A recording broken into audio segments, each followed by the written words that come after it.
لله رب العالمين والعاقبة للمتقين والصلاة والسلام على سيدنا ونبينا محمد وعلى آله وصحبه أجمعين. اللهم أرنا الحق حقا وارزقنا اتباعه وأرنا الباطل باطلا وارزقنا اجتنابه. سبحانك لا علم لنا إلا ما علمتنا إنك أنت العليم الحكيم. أعوذ بالله من الشيطان الرجيم. ولله على الناس حج البيت من استطاع إليه سبيلا ومن كفر فإن الله غني عن العالمين. صدق اللہ العظیم. تمام تعریفیں اللہ رب العالمین کے لیے ہیں. اللہ رب العالمین کے فضل و کرم سے، اس کی توفیق سے ہم آج اس مبارک گھڑی میں اللہ رب العالمین کے گھر میں حاضر ہوئے ہیں. اللہ تبارک و تعالی ہمارے یہاں آنا اپنی بارگاہ میں قبول فرما، ہمارے تمام اعمال صالحہ کو اپنی بارگاہ میں قبول فرما، ہمیں اس میں استقامت عطا فرما. اللہ تبارک و تعالی نے ہماری کامیابی مکمل ذاتہ حیات نبی کریم صلی اللہ علیہ وسلم کی اس پر احسان کی اتباع میں رکھا، اور آپ صلی اللہ علیہ وسلم نے ہمیں پورا منہج دیا، پورا طریقہ دیا کہ کس طرح زندگی گزارنا ہے اور کس طرح فرائض کو ادا کرنا ہے، کس طرح سنن کو ادا کرنا ہے. نبی صلی اللہ علیہ وسلم کی زندگی ہمارے لیے مشعل راہ ہے، مکمل ذاتہ حیات ہے. اللہ رب العالمین نے مہینوں کی تقسیم میں جو 12 مہینے قرآن مجید میں اس کا ذکر فرمایا کہ ان عدۃ الشہور عند اللہ 12 شہرا فی کتاب اللہ،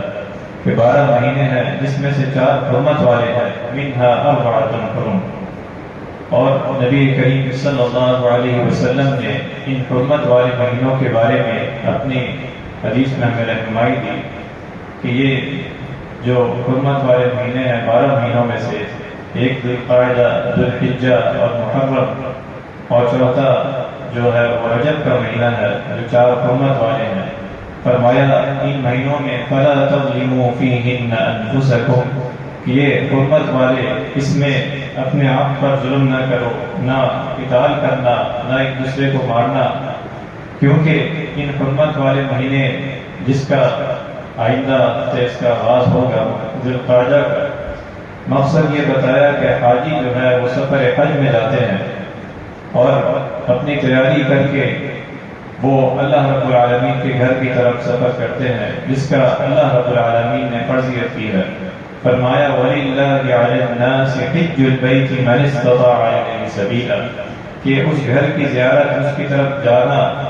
اس کا حج کرنا جس کی استطاعت ہو، اللہ رب العالمین نے جس کو استطاعت دی اس پر ضروری ہے. مَنِ اسْتَطَاعَ إِلَيْهِ سَبِيلًا. تو یہ 4 مہینے اس لیے بھی حرمت والے، اس میں سے 3 مہینے حج والے ہیں اور 1 مہینہ جو حاجی زیارت کر عمرے کے اس سے جاتے ہیں زائرین، اور اللہ رب العالمین کے گھر کے سفر کرتے ہیں. حضرت ابن عمر حضرت فرماتے ہیں نبی کریم صلی اللہ علیہ وسلم کی بارگاہ میں ہم موجود ہیں. حضرت عمر بن خطاب رضی اللہ عنہ فرماتے ہیں کہ ہم نبی کریم صلی اللہ علیہ وسلم کی مجلس میں تھے کہ ایک شخص آپ صلی اللہ علیہ وسلم کے پاس آیا اور انہوں نے کہا کہ ہمیں اسلام کے بارے میں بتائیے، اخبرنی عن الاسلام. اور یہ حدیث جو ہے حضرت عمر بن خطاب رضی اللہ عنہ جو بیان کرتے ہیں، اس حدیث کو حدیث جبرائیل کا نام بھی دیا گیا کہ وہ شخص جو نبی صلی اللہ علیہ وسلم کی مجلس میں آیا، اس کے بارے میں پھر فرمایا آپ صلی اللہ علیہ وسلم نے کہ یہ اللہ رب العالمین کے فرشتے ہیں حضرت جبرائیل علیہ السلام. تو انہوں نے جب پوچھا کہ آپ اسلام کے بارے میں بتائیے، اور صحابہ نے کہا کہ بظاہر یہ شخص جو ہے نہ مسافر لگتا ہے، اس کے کلیے سے، اس کے وضع قطع سے، نہ یہ بندہ جو ہے مقیم ہے اس شہر کا کہ ہم اسے پہچان لیں. تو بعد میں آپ علیہ السلام نے فرمایا کہ یہ جبرائیل امین علیہ السلام ہے. تو فرمایا کہ جب انہوں نے آپ صلی اللہ علیہ وسلم کے قریب آ کر بیٹھ گئے اور آپ سے پوچھا کہ اخبرنی عن الاسلام، آپ ہمیں اسلام کے بارے میں فرمائیے، تو اللہ کے رسول صلی اللہ علیہ وسلم نے فرمایا کہ اسلام وہ ہے کہ اللہ اس کے رسول پر ایمان لانا، ان تؤمن باللہ ورسولہ وتقیم الصلاۃ، نماز قائم کرنا، وتؤتی الزکاۃ، زکوٰۃ ادا کرنا، وصوم رمضان، اور رمضان مبارک کے روزے رکھنا، وحج بیت اللہ من استطاع الیہ سبیلا، اور اللہ رب العالمین کے گھر کا حج کرنا جس کو اللہ رب العالمین نے استطاعت دی ہے۔ تو اس حدیث کو حدیث جبرائیل بھی کہا جاتا ہے، جس میں نبی کریم صلی اللہ علیہ وسلم کی بارگاہ میں آ کر حضرت جبرائیل علیہ السلام نے اسلام کے بارے میں، پھر اسی طرح اور سوال کی، ایمان کے بارے میں سوال کیا، اور آپ صلی اللہ علیہ وسلم نے ہمیں یہ رہنمائی دی، امت کو یہ رہنمائی دی کہ اسلام میں یہ فرائض ہے کہ اللہ اس کے رسول صلی اللہ علیہ وسلم پر ایمان لانا، اپنے مال میں سے زکوٰۃ ادا کرنا، رمضان مبارک کے روزے رکھنا، نماز کو قائم کرنا، اور جس کے اللہ رب العالمین نے استطاعت دی ہے وہ اس گھر کا حج کرے، اس گھر کا قرض کرے، سفر کرے اور حج ادا کرے۔ تو یہ حج کی جو فرضیت ہے وہ ہر مسلمان پر اللہ کے طرف سے نبی علیہ الصلوۃ والسلام کے طریقے کے مطابق وہ فرض ہے۔ فرمایا وَلِلَّهِ عَلَى النَّاسِ حِجُّ الْبَيْتِ مَنِ اسْتَطَاعَ إِلَيْهِ سَبِيلًا۔ نبی کریم صلی اللہ علیہ وسلم نے فرمایا، حضرت ابو ہریرہ رضی اللہ عنہ روایت کرتے ہیں، فرمایا ایھا الناس قد فرض اللہ علیکم الحج فحجوا، کہ اے لوگوں، اللہ رب العالمین نے تم پر اس کی فرضیت کی ہے کہ تم ضرور اس کو ادا کرو، حج کی فرضیت کی ہے تم ضرور اس کو ادا کرو، جس طرح اللہ رب العالمین نے تمہیں استطاعت دی ہے، اور پھر حج کے شرائط بتائے کہ وہ عاقل ہو، وہ بالغ ہو، عقل والا ہو، مجنون پر نہیں ہے اس کی فرضیت، بالغ ہو۔ اگر بچپن میں اس نے اپنے والدین کے ساتھ حج کر لیا تو جوانی پر جب وہ بالغ ہوگا تو وہ فرض جو ہے اس پر ابھی رہے گا کہ وہ جو ہے بالغ ہونے پر جو ہے اس کی فرضیت ہے۔ پھر اسی طرح آپ صلی اللہ علیہ وسلم نے یہ فرمایا کہ وہ آزاد ہو، یعنی حج جو ہے آزاد مسلمان پر فرض ہے۔ من استطاع الیہ سبیلا کی تفسیر میں نبی علیہ السلام نے جو ہمیں رہنمائی دی کہ جس کے پاس استطاعت ہو، جس کے پاس قدرت ہو، جس کے پاس طاقت ہو، اسے ضرور جو ہے اس سفر حج کو کرنا چاہیے، اللہ رب العالمین کی طرف سے فرض ہے۔ فرمایا وَلِلَّهِ عَلَى النَّاسِ حِجُّ الْبَيْتِ مَنِ اسْتَطَاعَ إِلَيْهِ سَبِيلًا، کہ اللہ رب العالمین کی طرف سے یہ فرضیت ہے اس کے گھر کا جو حج کرنا، یہ اہم رکن ہے، یہ فرض ہے۔ اور من استطاع الیہ سبیلا، کہ اللہ رب العالمین نے جس کو قوت دی ہے، پوری طاقت دی ہے، قوت دی ہے، اور اس کے پاس اللہ رب العالمین نے مال بھی دیا ہے، سفر حج کا جو زاد راہ ہے وہ بھی اس کے پاس ہے، جانے کا اور آنے کا، اور پیچھے اپنے اہل و عیال کے لیے بھی، یہ ساری چیزیں جو ہیں وہ استطاعت میں آتی ہیں۔ جب آپ صلی اللہ علیہ وسلم سے پوچھا گیا تو آپ نے فرمایا الزاد والراحلہ، یعنی کہ اس کے زاد راہ، سفر کا خرچہ ہو،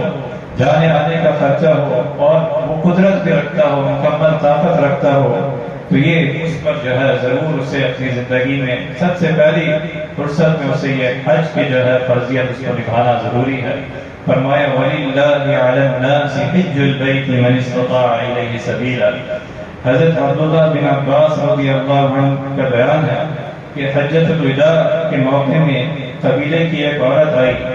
اور نبی کریم صلی اللہ علیہ وسلم سے عرض کیا، اے اللہ کے رسول صلی اللہ علیہ وسلم، میرے والد بزرگ ہیں اور مال بھی ہے، میرے والد بزرگ ہیں، وہ سواری پر سفر نہیں کر سکتے اور حج کی اس سفر میں نہیں جا سکتے، کیا میں اپنے والد کی طرف سے ان کا جو ہے حج کر سکتی ہوں؟ تو آپ صلی اللہ علیہ وسلم نے فرمایا ضرور آپ ان کی طرف سے حج کر سکتی ہیں، جسے حج بدل کا نام دیا گیا، کہ اگر اللہ رب العالمین نے اسے استطاعت دی اور اس کی اس عمر میں اس کے پاس قوت نہیں ہے، اس کے پاس خود اس سفر کو طے کرنے کے لیے وہ طاقت نہیں ہے، کیونکہ سفر ہے، اللہ رب العالمین نے دین اسلام میں آسانی رکھی ہے، چاہے وہ رمضان مبارک کا میں سفر کرتا ہے اس میں بھی چھوٹ دی ہے، فمن جو سفر میں ہے، جو مریض ہے، وہ فرمایا وَلِتُكْمِلُ الْعِدَّةَ، وہ اور دنوں میں جو ہے اس کی گنتی پوری کر لے، مسافر ہے، سفر میں ہے، نماز کے بارے میں اللہ رب العالمین نے چھوڑ دی ہے۔ تو اسی طرح اگر کوئی شخص جو ہے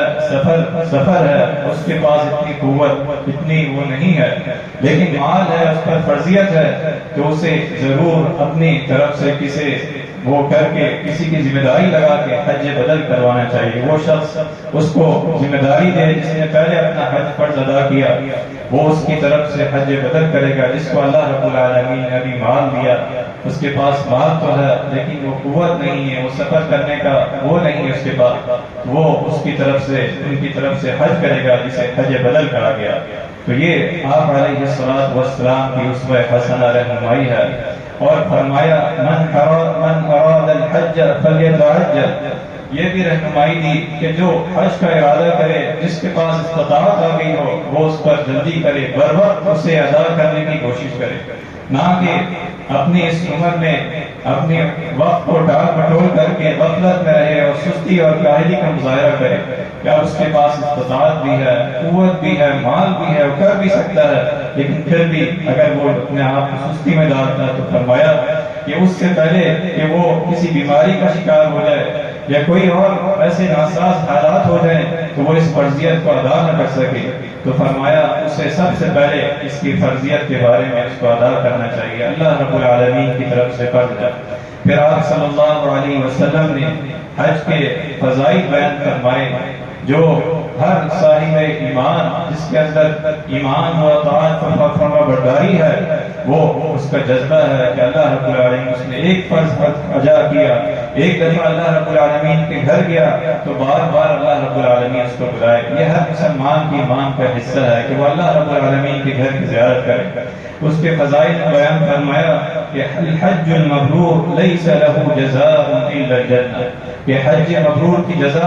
اللہ رب العالمین کی طرف سے اس کا انعام یہ ہے کہ اس کے لیے جنت لکھ دی گئی ہے۔ اللہ تبارک و تعالیٰ اس کی قبولیت، اس کا انعام وہ حج جس کے بارے میں اللہ رب العالمین نے فرمایا فلا رفث ولا فسوق ولا جدال فی الحج، کہ وہ حاجی اس طرح حج کے مناسک ادا کرے، نہ کسی کو گالی دے بلکہ اپنے آپ پر برداشت کرے، صبر کے ساتھ مناسک حج کی ادائیگی کے ساتھ، نہ گالی گلوچ، نہ کوئی فحش بات۔ فلا رفث ولا فسوق ولا جدال فی الحج، فرمایا لیس له جزاء الا الجنہ، کہ اس کی جو جزا ہے، اس کا انعام جو ہے وہ جنت ہے۔ نبی کریم صلی اللہ علیہ وسلم کے پاس ایک صحابی آئے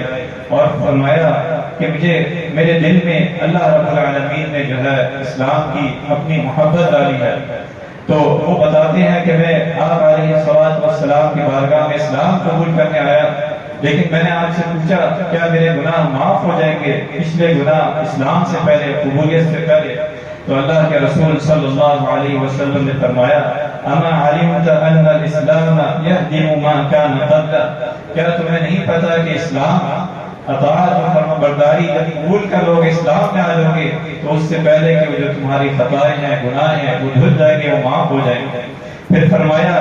کہ وَأَنَّ الْهِجْرَةَ تَهْدِمُ مَا كَانَ قَبْلَهُ، اسی طرح ہجرت وہ پچھلی خطاؤں کو ختم کر دیتی ہے، اور فرمایا وَأَنَّ الْحَجَّ يَهْدِمُ مَا كَانَ قَبْلَهُ، اور حج بھی اسی طرح ہے کہ جس طرح آپ صلی اللہ علیہ وسلم نے فرمایا لَيْسَ لَهُ جَزَاءٌ إِلَّا الْجَنَّةُ، کہ اس کی جزا جو ہے، اس کا انعام جو ہے وہ جنت ہے۔ تو فرمایا ہم صحابی کو کہ اللہ کے رسول صلی اللہ علیہ وسلم نے فرمایا کہ اللہ تبارک و تعالیٰ آپ کی گناہوں کو، آپ کے خطاؤں کو درگزر فرمائے گا۔ حج بھی یہ ایسی فرضیت ہے جس طرح وہ لوٹے گا کہ جس طرح آج اس کی ماں نے اس کو جنا ہے۔ آپ علیہ الصلوۃ والسلام نے فرمایا کہ جو اپنے آپ کو خطاؤں سے، لغزشوں سے، فلا رفث ولا فسوق ولا جدال فی الحج، اس طرح حج کرے اور حج مبرور کرے کہ اس کی قبولیت، اس کے حج کی بات کی والی زندگی اس طرح ہو کہ وہ اللہ رب العالمین کی اطاعت والی ہو، اس کے لیے اپنے تمام اعمال کرے، تو اللہ رب العالمین کی طرف سے یہ حج مبرور ہے، وہ گویا اس طرح لوٹا ہے جس طرح آج اس کی ماں نے اس کو جنم دیا ہے۔ تو یہ حج کی فضائل ہیں، یہ اللہ کے رسول صلی اللہ علیہ وسلم نے جو ہمیں رہنمائی دی ہے کہ حج جو ہے وہ فرض ہے جس کو اللہ تبارک و تعالیٰ نے استطاعت دی ہے، اس کے ایک ایک قدم کے سفر میں اللہ تبارک و تعالیٰ اس اس کی نیکیاں لکھتا ہے، اس کی برائیوں کو مٹاتا ہے، اور اس کے صبر پر اللہ رب العالمین اجر عطا فرماتا ہے۔ وہ مینا میں جاتا ہے، وہ عرفات میں جاتا ہے، وہ مزدلفہ میں جاتا ہے، سفر حج میں اللہ رب العالمین اس کے سفر پر اس کی نیکیاں لکھتا ہے، اس کی خطاؤں سے درگزر فرماتا ہے۔ عرفات کے میدان میں اللہ رب العالمین جب آسمان دنیا میں آتا ہے اور دیکھتا ہے کہ میرے بندے اس حال میں میرے سامنے آئے ہیں، دو چادر میں پوری امت جمع ہے، اور وہ اللہ رب العالمین کے سامنے گڑ گڑا رہی ہے، اس سے دعائیں کر رہی ہے، اور گئے کس لیے ہیں، کس کے بلاوے پر گئے ہیں؟ اللہ رب العالمین کے ان صلاتی و نسکی و محیای و مماتی للہ رب العالمین۔ جب اللہ رب العالمین کے بلاوے پر گئے ہیں، پھر انسان یہ چھوڑ دیتا ہے کہ میں کتنا پیسہ لگا کر کدھر گیا ہوں، ایک میدان میں گیا ہوں اور کیا کر رہا ہوں، پتھر اٹھا کے مار رہا ہوں، ایک میدان میں میں نے رات گزاری ہے۔ یہ ساری چیزیں، یہ سفر حج میں یہ للہ رب العالمین ہے، اللہ رب العالمین کے لیے، اس کی اطاعت کی، اس کی فرمانبرداری اور اس کا صلہ بتایا۔ لیس لہ جزاء الا الجنہ، اس کے لیے جنت ہے، صرف اس کا مقصد یہ ہو لیعبدوا اللہ مخلصین لہ الدین۔ سب سے پہلا مخلص، سب سے پہلا تمام عبادات میں الا لیعبدوا اللہ مخلصین لہ الدین، اخلاص نیت ہو، اللہ رب العالمین کے لیے سفر حج ہو، نہ کہ وہ دکھاوا ہو، نہ کہ وہ لوگوں کو نام کے لیے ہو، بلکہ صرف اللہ رب العالمین کے لیے۔ وما امروا الا لیعبدوا اللہ مخلصین لہ الدین، تمام عبادت میں اللہ رب العالمین نے یہ حکم دیا کہ وہ اس کے لیے خالص ہو، لیعبدوا اللہ مخلصین لہ الدین، اور حلال اور صحیح راستے سے ہو، حلال مال سے ہو۔ فرمایا یا ایھا الناس ان اللہ طیب ولا یقبل الا طیبا، کہ اللہ رب العالمین پاک صاف ہے اور صرف پاک چیز کو قبول فرماتا ہے۔ اپنی حلال کمائی میں سے اللہ رب العالمین کی گھر کی طرف سفر کرنا اللہ رب العالمین قبول فرماتا ہے۔ جو حدیث میں آتا ہے کہ ایک بندہ سفر کرتے ہوئے آیا، اس کے وضع قضا سے سفر کے آثار نظر آ رہے تھے، اس کے بال بکھرے ہوئے تھے، اور اللہ رب العالمین کے سامنے جب ہاتھ اٹھاتا ہے، فرمایا اس کا کھانا پینا حرام کا ہے، اس کا لباس حرام کا ہے، تو کیا اللہ رب العالمین اس کی دعا قبول فرمائے گا؟ اللہ رب العالمین کو اخلاص مطلوب ہے، اگر وہ ذرہ برابر بھی نیکی کرتا ہے۔ فَمَن يَعْمَلْ مِثْقَالَ ذَرَّةٍ خَيْرًا يَرَهُ، تو اس سفر حج میں سب سے پہلا جو نیت ہے وہ ادب ہے، لیعبدوا اللہ مخلصین لہ الدین، وہ اللہ رب العالمین کے لیے ہو۔ اللہ کے سفر کے، اللہ کے گھر کے سفر جو ہے وہ صرف اس کی رضا،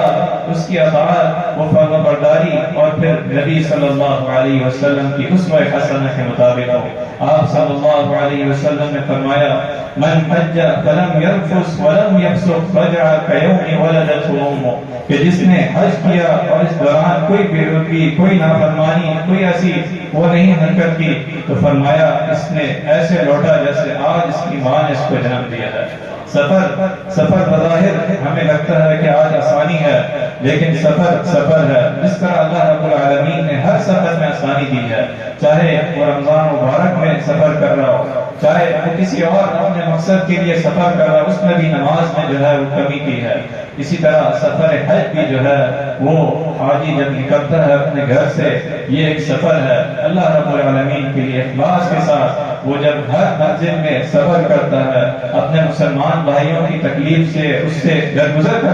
کرتا ہے۔ فرمایا المسلم من سلم المسلمون من لسانه ويده، کہ مسلمان وہ ہے جس کے ہاتھ سے اور اس کی زبان سے دوسرے مسلمان محفوظ رہیں۔ اتنی مخلوق جمع ہوتی ہے، ایک ذرا سا بھی دھکا لگتا ہے انسان کی زبان میں وہ نہیں رہتا ہے، حالت نہیں رہتی، رکاوٹ کنٹرول نہیں رہتا۔ تو یہ حج کا مقصد یہ ہے کہ مجھے کس نے بلایا ہے، میں اس کے بلاوے پر اس نیت کے ساتھ جاؤں لیعبدوا اللہ مخلصین لہ الدین، اور ہر قدم پر میں صبر کروں، فلا رفث ولا فسوق ولا جدال فی الحج، کہ میری زبان سے، میری ہاتھ سے کسی مسلمان کو تکلیف نہ ہو، تبھی یہ سفر کا مقصد جو ہے وہ پورا ہوگا۔ اس میں جسمانی بھی ہے، مالی عبادت بھی ہے، ہر طرح کی عبادت جو ہے وہ اس سفر حج میں جمع ہے۔ وہ حاجی، وہ اللہ رب العالمین کا مہمان جس کو اللہ تبارک و تعالیٰ نے بلایا، فرمایا اللہ رب العالمین اس کی پھر دعاؤں کو بھی قبول فرماتا ہے، چاہے وہ عمرے کے لیے جاتا ہے، چاہے وہ حج کے لیے جاتا ہے، یا اللہ رب العالمین کے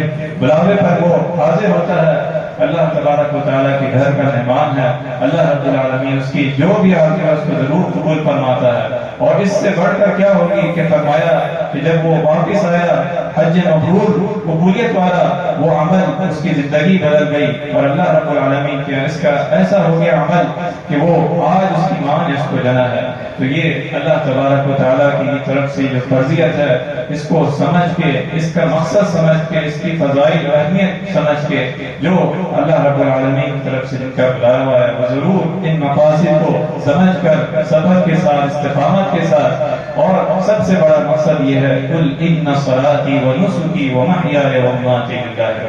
جہاں بھی جائے اس کی عبادات، اس کا نماز، اس کی تمام عبادات اللہ رب العالمین کے لیے ہو۔ اللہ رب العالمین ضرور اسے اپنی بارگاہ میں قبول فرماتا ہے، ضرور اس کا نیک و بدل، اس کا صلہ عطا فرماتا ہے، اور اس کے گناہوں کو اس طرح دھوئے گا جس طرح آج وہ ماں کی پیٹ سے آیا ہے۔ اللہ رب العالمین جو کچھ سنا ہے اس پر عمل کرنے کی توفیق عطا فرما۔ اللہ رب العالمین جو اس سال سفر حج کی نیت کر رہے ہیں، جا رہے ہیں، اس کا بلاوا ہے، اللہ رب العالمین کے لیے آسانیاں فرما۔ اللہ تبارک و تعالی جو تیاری کر رہے ہیں، جو استطاعت ان کی نہیں، اللہ تبارک و تعالی انہیں استطاعت عطا فرما۔ ہر مسلمان کی زندگی میں ایک بار اللہ تبارک و تعالی اپنے گھر کا دیدار فرض حج ادا کرنے کی توفیق عطا فرما۔ اللہ تبارک و تعالی ہمارے مسلمان فلسطین اہل غزہ کے بھائیوں کی تعین نصرت فرما، ان پر جو مظالم ہو رہے ہیں اللہ رب العالمین ان کے لیے آسانیاں فرما، امت مسلمہ کو وحدت عطا فرما، ہمارے ملک پاکستان کی حفاظت فرما، اس کے امن و امان کو قائم و دائم محفوظ فرما۔ وآخر دعوانا الحمد للہ رب العالمین۔